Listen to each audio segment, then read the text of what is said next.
When I first met her, I thought she was the woman of my dreams. We moved fast, and before I knew it, we were living together, sharing bills, planning our future. Everyone around us assumed we were basically married. And I believed the same. Our bond felt just as deep as a legal marriage, even though we hadn't made it official on paper.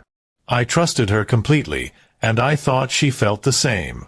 But then things started to change. She began staying out late, going places without telling me where she was headed. When I asked, she would just brush me off with vague answers, sometimes saying it was just friends or just work stuff.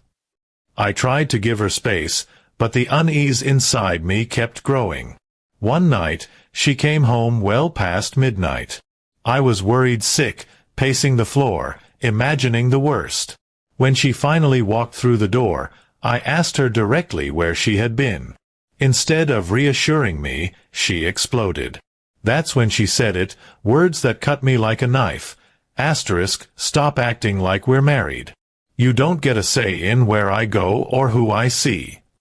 I froze. Those words shattered everything I thought we had. 4 years, I had treated her like my wife, providing, protecting, planning.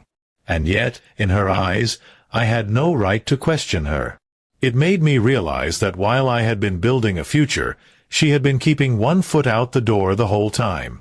We argued for hours. I told her that commitment wasn't just about a ring or a certificate. It was about respect, loyalty, and partnership.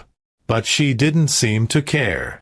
She kept insisting that until there was an actual marriage license, she was free to do as she pleased.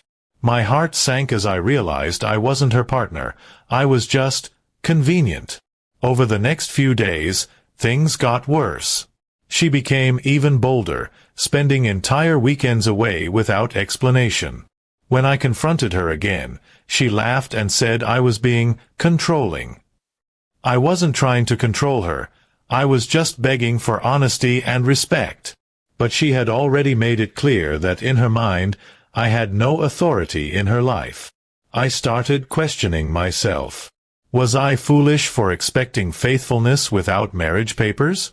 But then I thought about all the sacrifices I had made, paying most of the bills, supporting her through tough times, standing by her when no one else would.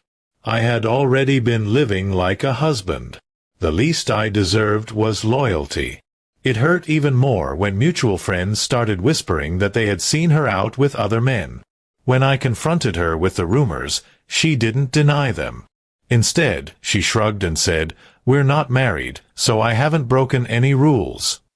That single sentence was the final blow. I realized then that I couldn't stay. Love without respect isn't love at all. It's just exploitation. She wanted the benefits of having a partner without giving me the security of commitment. And I couldn't keep living like that, constantly doubting, constantly hurting. So, I packed my things and left. She didn't even try to stop me. Maybe she thought I'd come crawling back, or maybe she was just relieved I was gone. Either way, walking out that door was both the hardest and the most freeing choice I'd ever made. In the weeks that followed, I felt empty, but also strangely lighter. I no longer had to wait up at night, wondering where she was or who she was with.